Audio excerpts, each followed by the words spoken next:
त्यो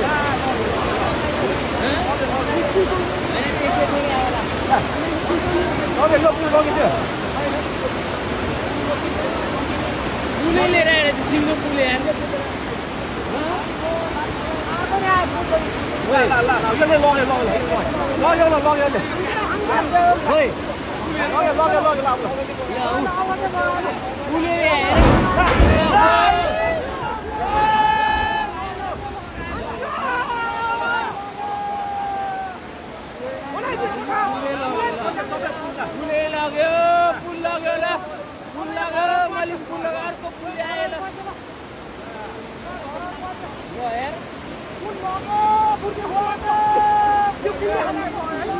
दुईटा पुल आयो एउटाले बङ्गाइदियो एउटाले लग्यो पुल लग्यो अब कति